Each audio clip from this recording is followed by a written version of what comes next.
What up, peeps? JJ back here this time to give you a free play for Wednesday, May 21st. It's going to be the Mets versus the Nationals. Jacob Degrom versus Max Scherzer. See the line right now, Mets minus 110, total 6.5. Game's going to be played at 7:10 Eastern. So we dropped the under in the first five, Marlins versus Detroit. With both arms certainly not having their best stuff. This brings the channel to 29-15 in MLB. I also did give you guys a free play on my Twitter of Nats over 3.5 runs versus the Mets in that cash, so hopefully you tailed that as well. Now, I didn't plan on doing a video today as I have to be up at the ass crack of dawn tomorrow.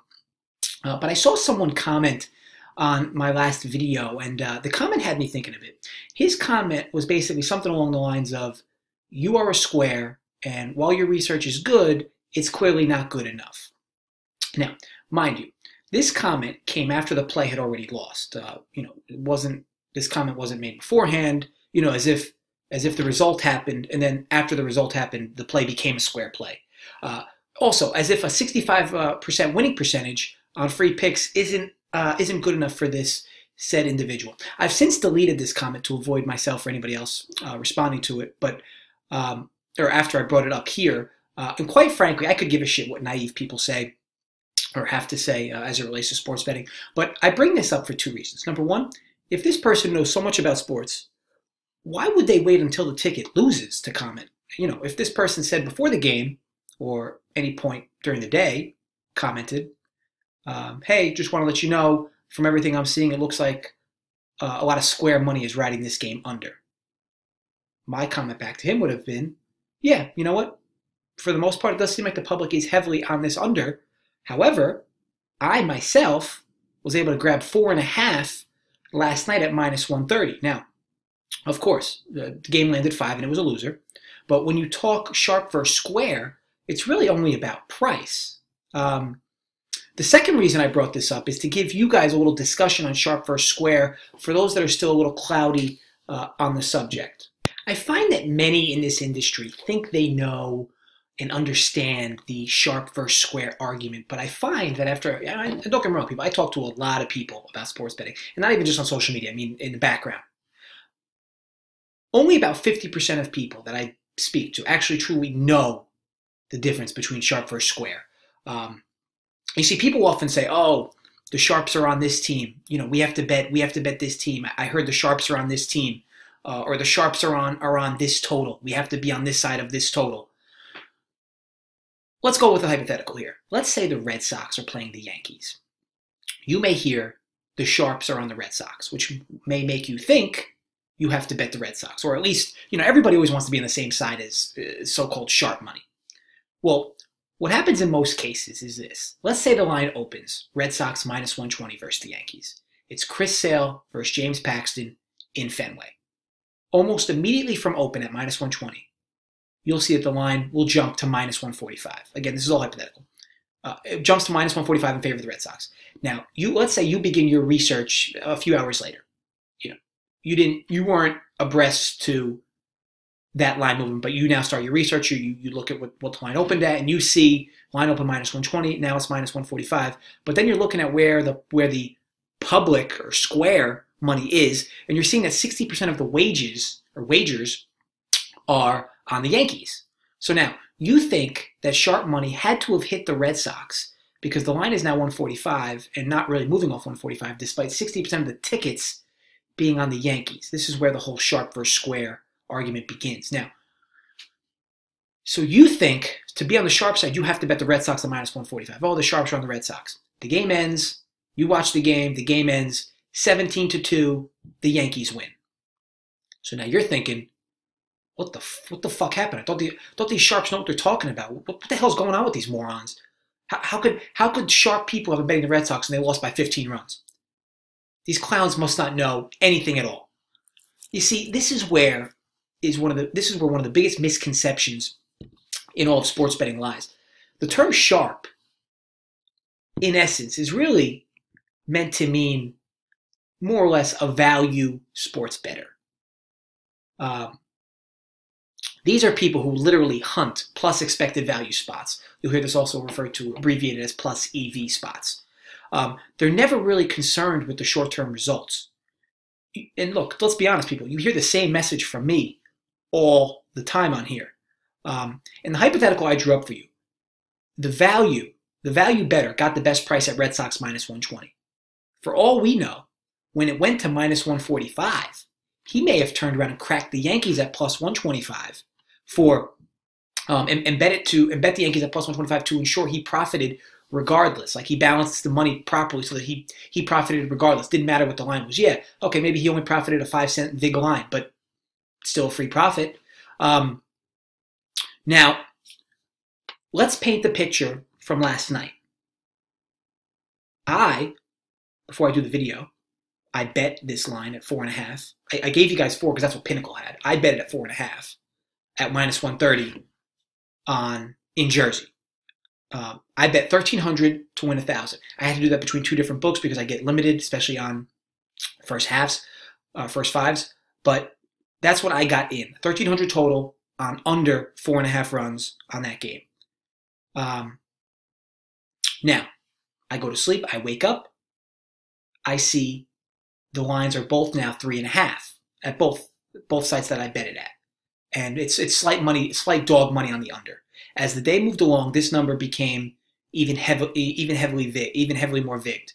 At close, this line was under 3.5 minus 120. Over 3 was plus 100, even money. I turned around and bet $500 on over 3.5 runs at even money.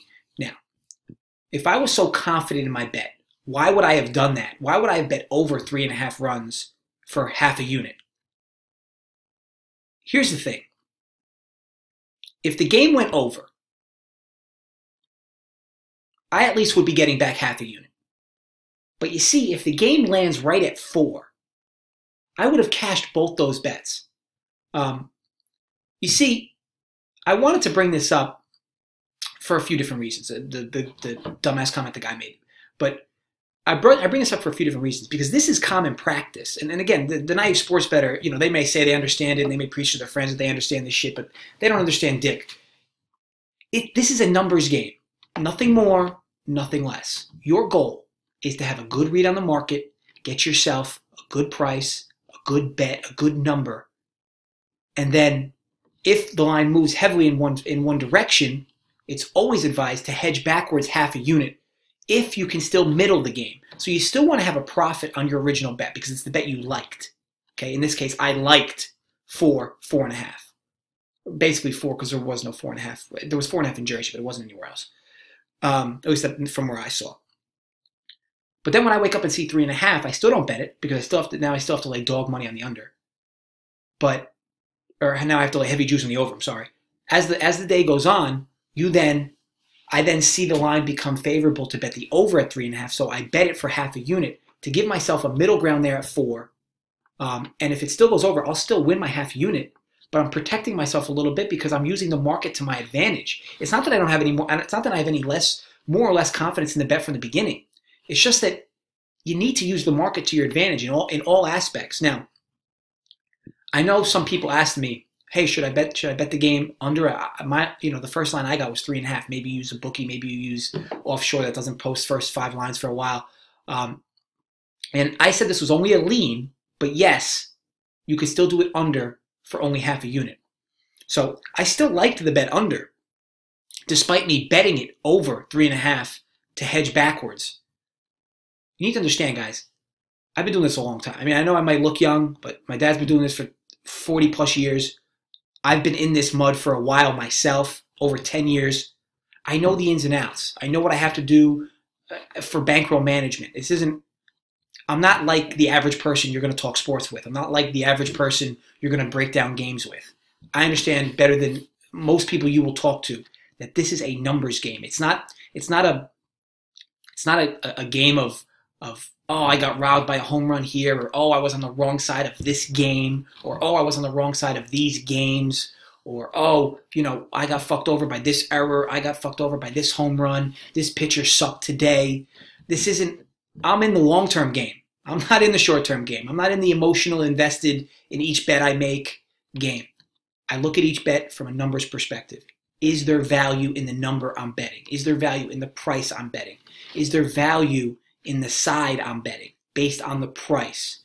I can't express this enough. Now, the long short of all of this is to just remember, sports betting at its core is a numbers game. Nothing more, nothing less. Do not let anyone tell you different.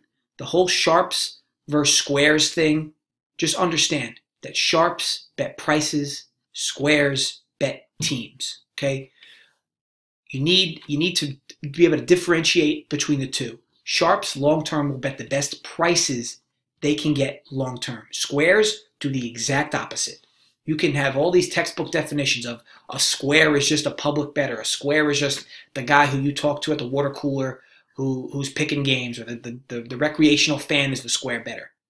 No, that's true to a certain extent. But keep in mind, there are square bettors who make sharp bets, and there are sharp bettors who make square bets.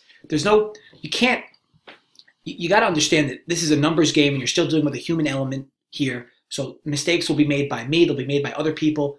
But keep in mind, remember, the goal is to get the best number you always can.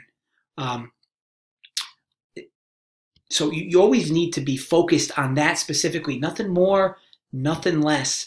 Look, I could go into more detail on sharps versus squares and how to look for sharp money and how to be able to determine if it's square money, or what sources you use. I have plenty of my own that I use.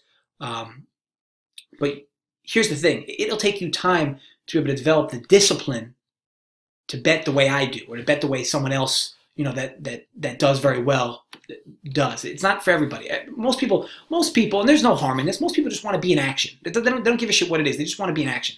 They want to listen to somebody who tells them bet this side, and then when they're wrong, they want to tell them they're wrong because it gives them an escape route. All I'm here to tell you is sharp versus square money and the arguments between both, it strictly just comes down to numbers. Okay, sharps bet numbers, squares bet teams, and long term, you always will want to be on the side of the so-called sharps, but you need to understand that sharps are betting specific prices. Once a line climbs up, like in the Yankee Red Sox hypothetical I gave you, at minus 120, it was considered a sharp play. At minus 145, it was a line that was getting two-way money. It wasn't no longer a sharp play. And maybe even if that line had moved to say minus 160, maybe sharps would have then come back and bet the Yankees at plus 140, because then it would have been considered a sharp play to bet the Yankees. But again, the result of the game wouldn't have mattered. It doesn't matter. Long term, you are manipulating numbers or trying to manipulate numbers in your favor. Don't want anybody tell you anything more, anything less. Okay, now I know this was a bit of a different tangent or different intro than you guys are accustomed to, but I wanted to give you a little insight there to sharp versus square. And if you enjoyed it or liked it at all, just drop a comment below. Or have any questions on it, just drop comments below. I'll definitely respond to them. And I can even do a separate video for you if you guys will find it helpful. So just let me know. But took us a while, but on to the game. Going to do this as quick as possible here because that intro went much longer than I anticipated. But I hope you enjoyed it. Again, it was meant to be a good refresher for some, maybe even a good learning experience for others. I look at this game with a few different things in mind. We have bet a few of Max Scherzer's starts this year, but we will in fact, be completely fading him in this spot. It's not so much of a fade of Scherzer as it is for a backing of Degrom. Here's the logic. First of all, this is priced at minus 110. If you play somewhere where there are lines are minus 105 on each side, this line's probably going to be minus 105, minus 106. But here's why I like the Mets at this price. So these two met on opening day in Washington. The line opened at Scherzer minus 130. By the time this game started, it was brought down to minus 120. I think the Mets won 2-0. Now, it moved down because there was value on Degrom. Basically, people looked at it as it's opening day. It's a coin flip game. Why would I lay minus 130 with a pitcher against one of the best in the game? And again, it's opening day. Teams are you have no idea what you're going to get from teams. This spot is different though. But here's the thing: if knowing what that line opened at, why did this line open at Mets minus 130 or even Mets minus 120? Well, here's the thing: because the public perception right now is the Nats have the better team. The Nats are getting healthier. They're swinging the ball well, and Degrom got absolutely lit the fuck up in his last start against Miami, where he was a huge favorite, and I know a lot of people bet him in that spot. Here's the thing. At minus 110, this is a rock-solid play. When was the last time you can remember Jacob Degrom being minus 110 at home? I know that, the Mets had struggled to score last year, so maybe there was a few times where that may have been the case. And I know that he had gotten plenty of no run support last year. But either way, there's still a tremendous amount of value getting him at -110. And the Mets are hitting. Like, it's not like you're getting a dull Mets lineup this year. I mean, the Mets have been hitting. Now, I get it. This is against Scherzer. But this price just seems like a complete overreaction from Degrom's last start. Again, where a lot of people backed him against Miami. Look, the Mets have won the first 2 games in this series. They won today in walkout fashion. I tell you guys this all the time. Momentum builds, and it can build in bunches. When you have a win like that, which followed another win, then you come in and your ace is pitching tomorrow. It definitely has a good confidence feeling coming into the game. Now, right now, you could argue these lineups are practically about the same. I guess the slight edge would be the Nats, but they're still not fully healthy. So that's why I have them pretty much even. Degrom has pitched better than Scherzer this year, well, at least more consistently. Degrom's ERA is higher than normal, but so is Scherzer's. His ERA, though, was padded by a few rough starts where he gave up more than 5 earned or more. Scherzer has given up a run in every single start this year. Degrom has, I believe it's three starts where he hasn't given up anything. Look, they are very similar. I'm not here to tell you whose dick's bigger, but I do give the edge to Degrom. As for the bullpens, the Nats have the worst in baseball. I don't really think I have to talk much about there, and I know the Mets aren't much to write home about either, but they are certainly better than the Nats. We also are getting Degrom at home. I get it, his home numbers haven't been good, but that should correct itself over the course of the season. And again, all of this for the low price of -110. Basically, where do I sign? As for where this moves, tough to say. I cannot imagine a world where the Mets are an underdog at home with Jacob Degrom pitching. Keep in mind today, Zach Wheeler was -140. I get it against a shitty pitcher for the Nats, but there's no scenario where I see the Nats becoming an underdog here at home with Degrom. But I can see this line going a little bit backwards if people find value with Scherzer here in this spot. And the Nats have been hitting, so I could see that as well. Maybe move to like -105 or -106, and maybe the Nats become a slight underdog where you still have the Mets become a slight underdog where you still have to pay vig for them. But again, I just can't imagine this goes to dog pricing for the Mets here. I would honestly expect two-way money completely from this price, and the potential for late Mets money to come in. Other than that, the play is Mets -110 behind Degrom versus the Nats and Max Scherzer. I want to thank you guys for watching. If you enjoyed the video, as always, thumbs up. If you did not enjoy the video, I hope a tree falls on you, gets back up, and falls on you again. As always, please comment below with your thoughts on the video, even maybe your plays for tomorrow's slate. I know this video was a lot longer than the ones I typically give, but I always like to drop these occasional videos on where I give you a little bit of information on sports betting, not so much just the picks. Again, the goal is to help all of you, make you all better, make you all understand more of the logistics in sports betting. It's cool to cash tickets, okay, but it's even cooler to learn more and become better, become more adversed in the industry. And that's something I try to provide for you guys. I always like hearing from you guys back and forth, so please, again, drop the comments below. Be sure to have notifications turned on for the next time I post a video, and I will catch you guys soon.